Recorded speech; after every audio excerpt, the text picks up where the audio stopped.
The options were what is leadership, quarantine life, UBI versus Zakat, and of course, the one that's there every week without fail. What's the deal with?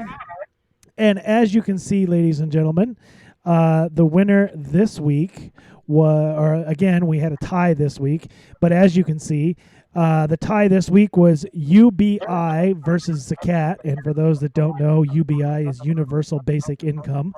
And of course, everybody's favorite topic, what's the deal with, where it's kind of a jackpot where we get to pick what we're going to talk about. So there you go. There's the poll. And with all of that, back to you, sir. Well, thank you to our listeners, and thank you, Carl, for enlightening us, and thank you to our listeners for voting. It's your votes that make us pick the topic of discussion and engage with you for 30 minutes on a weekly basis. So, Alhamdulillah, thank to Allah. I thank Allah subhanahu wa ta'ala, and we're so happy that we're able to have these fruitful conversations with all of you, and that you interact so passionately on Twitter every week with the polls and making sure that there's some type of movement happening there. Well, I want to start tonight with what's the deal with? And I want to start with the discussion on hoarding.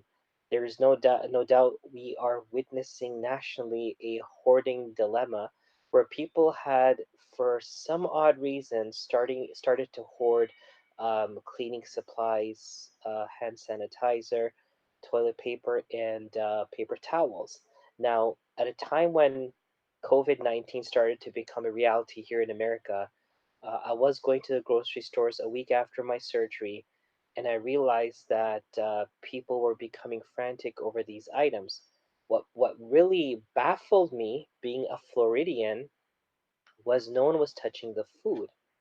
And I would tell certain friends and people I know that I think it's time to stock up on food for the sake of the next few weeks. Being from Florida, if we were told that there's a hurricane 500 to 700 miles off coast, the trajectory path is coming towards us, the shelves would be empty, except for some odd reason, the vegan beef flavored meat, it just no one touches it. I don't know why, but like you're talking about sardines and tuna and toilet paper and water, everything would be gone. People would literally strip the shelves dry, and gas would be the second thing to go. So I was quite amazed that, okay, there's something coming. We haven't faced it before. And granted, Dallas, Texas doesn't face hurricanes. So having a large family as I do, and keeping in mind that there was a potential at that time that schools would be closed, I started stockpiling on a few food items, which we're using now and we will continue to use as the kids school from home and they eat 3 meals at home. Now, once it came around to that there's going to be a possible closure of the city and there's going to be a curfew and so on and so forth, as they have in New Jersey, I believe curfew from 8 to 8, and San Francisco, I think, is a 3 week curfew.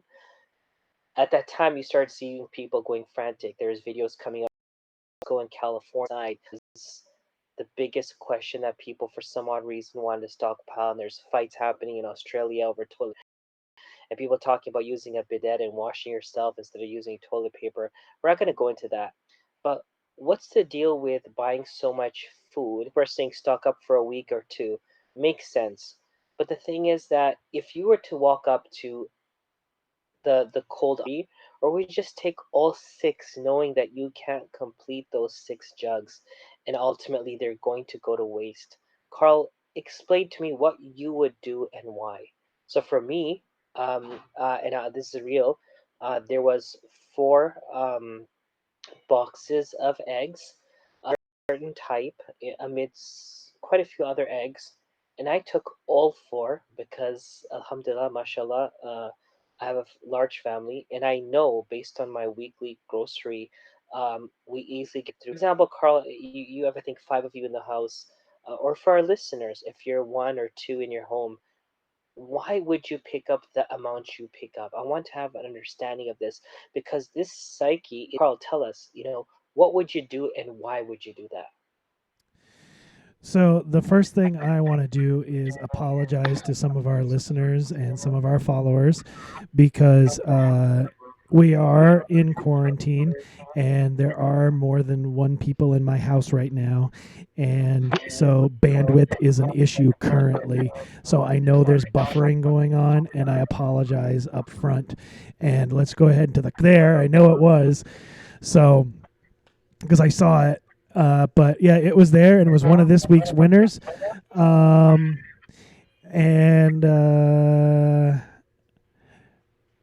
she also said, "You know why people don't take that?" And I think she was referring to the vegan beef that you were talking about. Because, yeah, nobody's using vegan beef because that's nasty. But that's beside the point. So, panic buying, I don't really have an answer for that because I don't entirely understand it. Because even at the worst in Italy, where they're on a lockdown, uh, I'm still reading reports. People, the dispatch lines are open. They're loading. They're delivering. So everything's there and everything is functioning. I do know my local Aldi's. In speaking to the manager, he said if you want specific things, you got to be here before noon. But they have it. They're getting daily deliveries. Everything's okay. Myself, I am buying for roughly maybe 2 weeks at a time, and the concept cartons left on the shelf, and I'm going to take all five so you can't have any. I Even though they'll probably go bad and spoil before I get a chance to use them. I don't know why they do that. I don't understand that. It's not thinking far enough forward, it's not thinking about your neighbor. It's not thinking about what they need. It's not thinking about what might be needed. So I don't understand it. It's it's I've said this multiple times. I may have said it last week that when it snows, it's get the bread and milk. Why? What are you going to do with bread and milk? You even need eggs to make French toast, dude. What are you going to do with bread and milk? And toilet paper for no apparent company. The bidet companies are just raking it in at this point. But yeah, I don't understand the toilet paper buying. I don't understand. Hmm. It's we just need to relax and calm down and think about our neighbor and what their needs might be. Well, again, Carl, thank you so much for enlightening us on that. Of course, the toilet paper dilemma will continue to be something that will leave a question mark tattooed in our brains for generations to come. This is really mind-boggling why people do what they did. But when it comes to food, you may have neighbors. I'm sure we all have some neighbors. And if you really think hard, there might be an elderly couple or an elderly person living close by you. If you can tomorrow, just go knock the door, stand 10 feet back, and if they open the door, just ask them. Well, I'll go for 10. I know it's 6, but I'll go for 10 because if you've never met them before, they're going to be astonished. And of course, they're scared. Anyone above the age of 60 is very vulnerable and susceptible to this virus. So ask them kindly if there's something you can run errands for them and grab for them. If you're healthy, go out. If you're not healthy, stay in. I'm right now suffering from the allergies, and I think that's enough for me to stay in now because the allergies can then, of course, multiply and lead to something else. Before we talk about the financing issue, that's another segment of our discussion tonight. I want to say that we have to be generous. We really have to be generous and kind and know that there's no amount of food that will save us if the world is extinct. If humanity goes extinct, there's no amount of food or money that can save you. And so Islamically, we're having very deep moments of thinking and discussions on the fact that how Allah has made this one virus, gave it the permission to cause great chaos. We believe Allah is in control of everyone. He calls us to be patient. Some of us may have a credit card. Some of us might have some money stashed away that we can buy. There are many people who don't have credit cards. They don't have bank accounts. They don't have the leisure of money to actually go and buy large amounts. Share. If you bought extra and it's beyond your ability to use, knock the door, leave it in the front of the door. Say, I just want to share this with you. I'd rather you eat it than it goes bad. And you don't have to charge them. God gave you, God will give you more. When it comes to people's jobs, a lot of people are going to lose their job. The longer this carries on, employees will first lose jobs and then small business employers will lose their job. This is really serious. The ramifications of this, if it extends beyond 2 weeks to 4 weeks to 6 to 8, the president's alluded to July, August. Europe is saying until next spring. This is very disastrous. And so people will lose everything and more. So all we ask from you, it's a time now as you take care of yourself, take care of the people around you, because if they're safe, you're safe. And if they're not safe, you end up looking like the Grinch who stole Christmas. So the second thing I want to say on this point, and I'll ask Carl if there's any comments that you are giving, please do give to our listeners. Do express your views on what I'm saying. That's why this is a conversation. Second thing is cleanliness. With all respect, being a Muslim who was born and raised in the West and who grew up uh, for 22 years of his life in the West, I never traveled to the Middle East, or, well, I did go once when I was 20 and 21, but I never got to venture out and actually see the world until thereafter. And there's one thing that is truly alarming to me before this coronavirus, and that's our lack of sanitation and cleanliness. We are truly living in a culture where people have to be reminded to wash their hands before they go back to work, where people use the bathroom and they walk back without washing their hands, and they're sitting down on the table eating with their families. They go into their homes with their shoes on. They sit on their beds and sofas with those shoes on. With all respect to everyone tonight and their cultural practices, if you can find anyone in the medical field that will agree with these practices, educate me. But we come from a culture where the shoes don't enter the house. We come from a culture where you wash your hands, you use a bathroom, you wash your hands. We do ablution before we pray because it's a form of cleaning our body. We rinse out our sinuses by gargling and putting water up our nostrils and blowing it out. We wash our face, we wash our arms, we wash our feet. Why? Because cleanliness is pivotal for the safety of society. The fact that in America, a trend of lack of cleanliness. We're talking about bidets and stuff. What people should understand, it's been proven now, we're the only few countries in the world in the West that don't wash. Majority of the world washes themselves after the bathroom because toilet paper does not even clean a person. Toilet paper just smudges the filth. And so if you understand all these things, we are lacking basic hygiene. Clothing should be changed from outside. Go inside, change our clothes, take a shower, put those clothes in the wash. Why? Because the more we prolong it, the more we are carrying. And not only are we carrying these germs, we're allowing them to incubate on our clothing, on our body. So there's a lot to learn from COVID-19, from the coronavirus. And there's a lot that we are going to be compelled to change now for the lines in the bathroom. The employees, please wash your hands. No, and they don't even wash their hands. I used to travel a lot. I've cut down my travels now because of this. And I'll be canceling another trip in a few weeks that's coming up. But you're in the airport and people are in an active zone where world is coming together in airports, and people are just going into the bathroom and walking out, and then they'd shake hands, and then they would give their boarding pass, and then they would touch the seat belt, and they would touch the tray table. It's just nasty. So let's realistically understand, we can mimic people, or we can make fun of people or mock people, sorry, for their ways and their trends, but hygiene is pivotal. And I'm hoping the world around, we adopt hygiene practices where we don't need to be told to do so. Carl, and I want to ask you if you have any words on this, or if our listeners have anything to say before we go on to the second topic of tonight, keeping in mind we have a tie. So, yes, Carl? So, looking at the comments over here, Sunshine said that she went to the store to get some Kerrygold butter, and I will say that Kerrygold butter is the best butter in the universe. There is nothing better, and I used it once, and I cook with it all the time now. It is the only butter I will cook with. And the store was out of Kerrygold butter, and she was going to buy a lottery ticket, and the lottery machine was broke.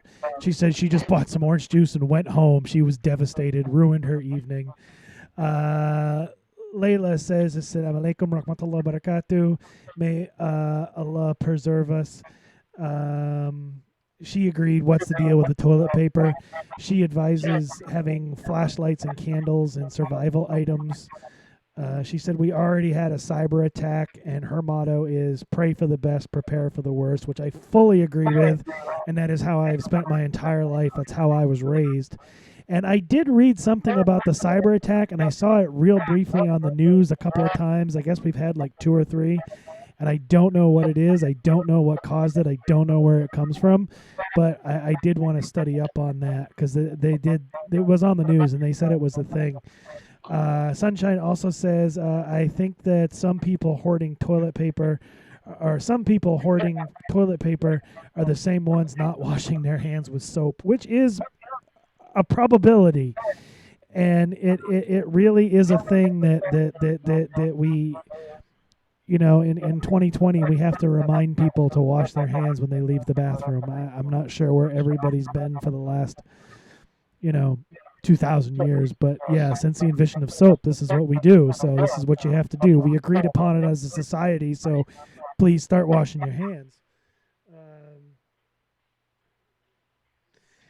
Sunshine said, I think the same thing. Oh no.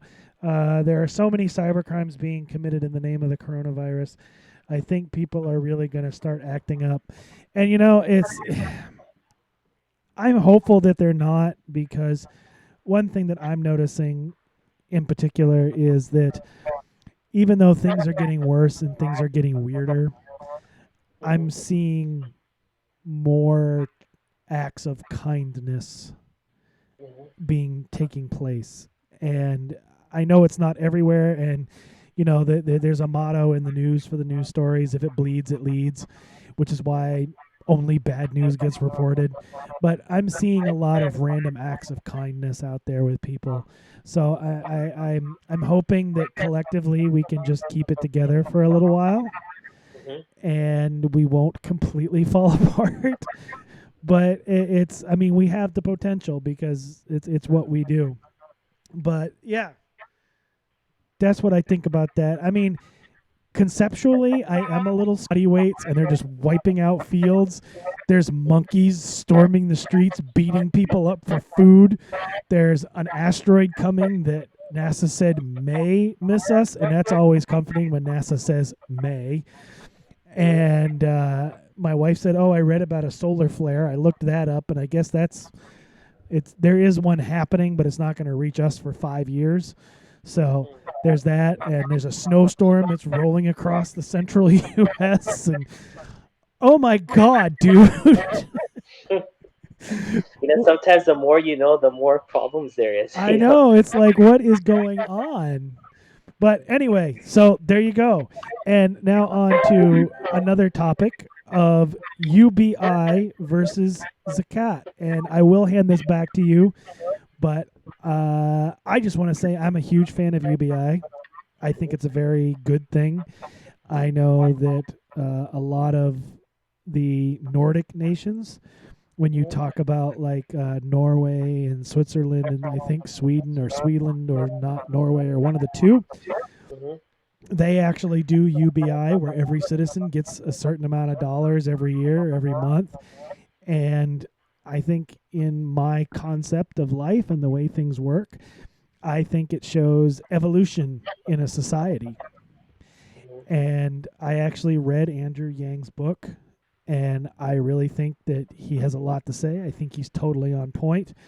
And unfortunately, here we are where we have to start talking about it, because I looked it up a while ago, and if the stock market goes below 19,000, it wipes out, or 1900 or whatever, it wipes out everything that's been done for the last 3 4 years, and we're right back to zero before Trump was even in office.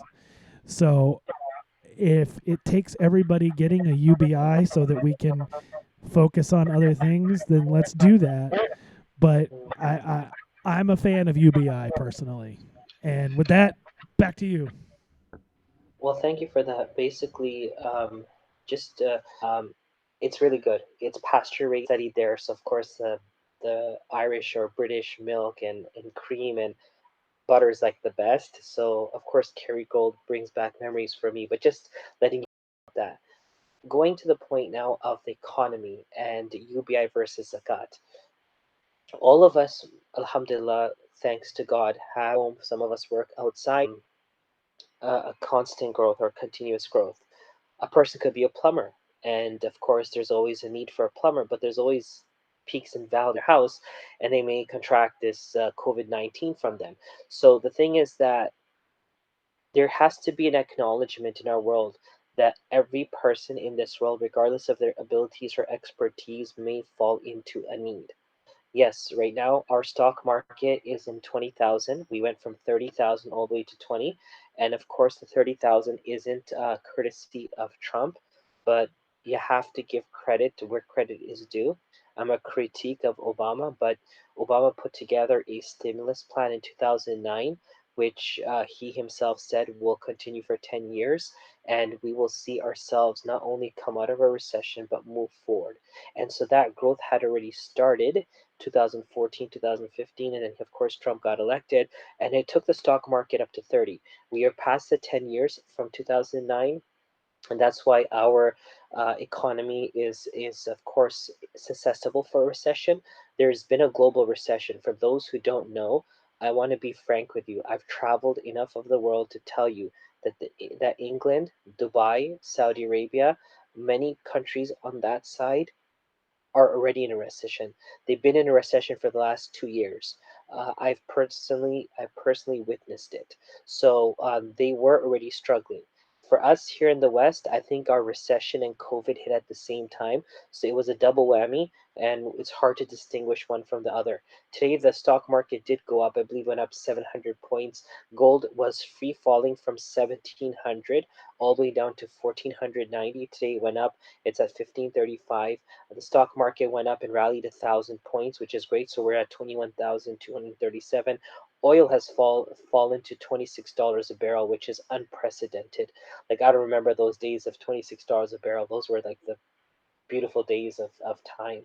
But point to be made is the following. When these type of situations come, and most Americans don't even have $400 to their name, if you are a wait, and so there's not much to fall back on. And so Mitt Romney has proposed, and I think this bill is being passed. I haven't caught up with the news, so apologies for my ignorance. But I think there was some type of bill that they were trying to pass to not only delay our taxes 90 more days, but also to help pay American workers $1,000 a month. I think there's some talk in the woodwork to make that happen. But you see the system how the government works. See, Islam introduced a system called zakat.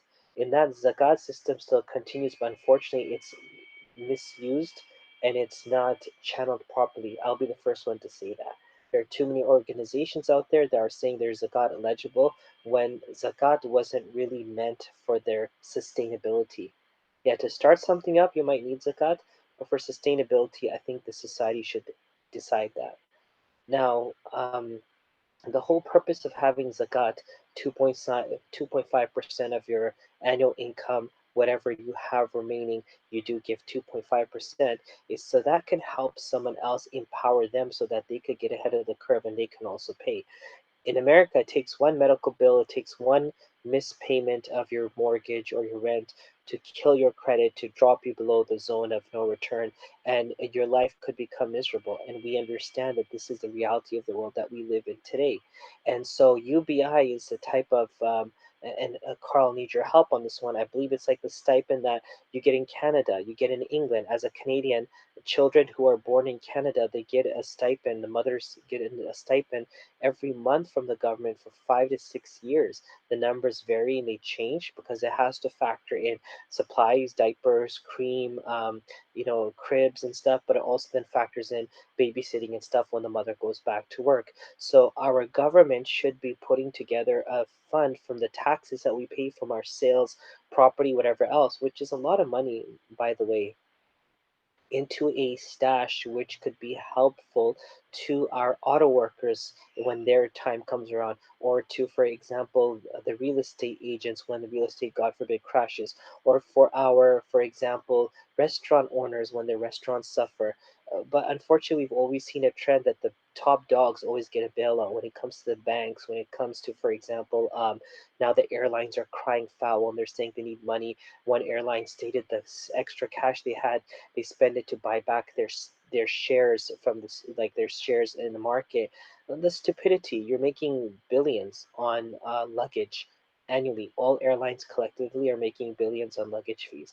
What the heck did you do with the money? Why should we bail you out? We need to bail out every working class American. We shouldn't be bailing out companies because the companies don't bail out the employees. So we're in a position right now where UBI mimics exactly what Zakat was founded on. And Zakat was founded on the principle to help people get through. Yes, there is a clause in Zakat to help someone who's in a state of destitute and extreme poverty, but it's also meant to help someone who falls into debt, who's facing a type of crisis, so that that crisis doesn't consume them and their family completely. So we are yet to see. We've heard what Europe is doing. We've heard what Australia is doing. We've heard what Canada is doing.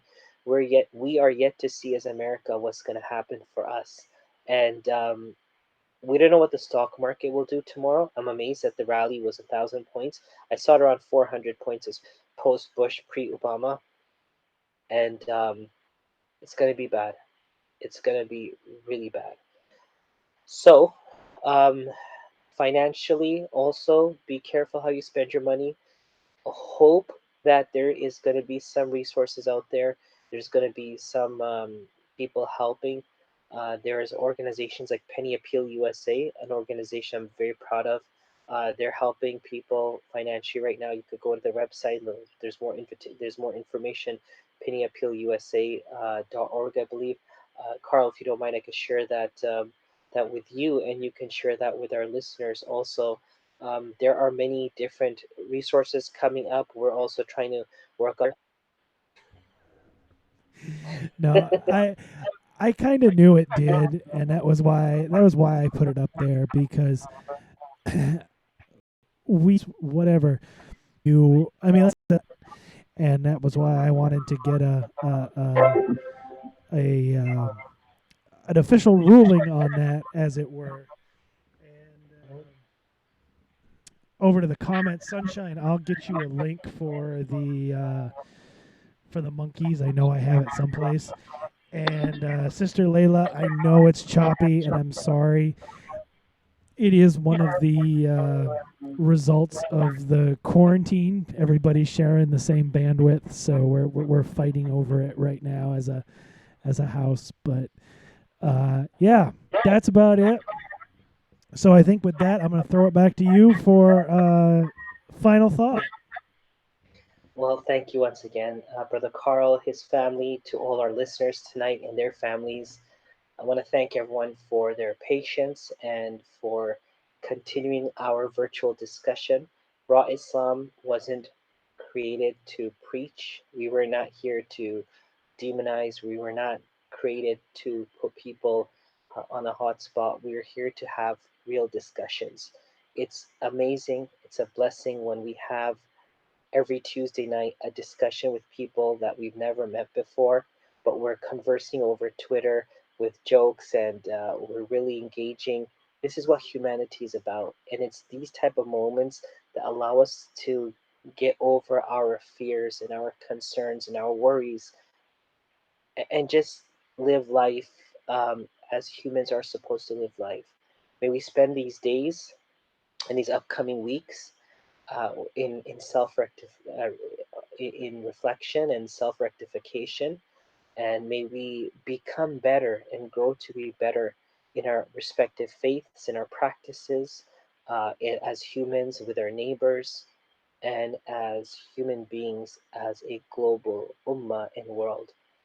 We ask Allah the Almighty to keep you all safe and us all safe and protect us from this coronavirus. And we pray for all those who have been afflicted by it. May Allah grant them health and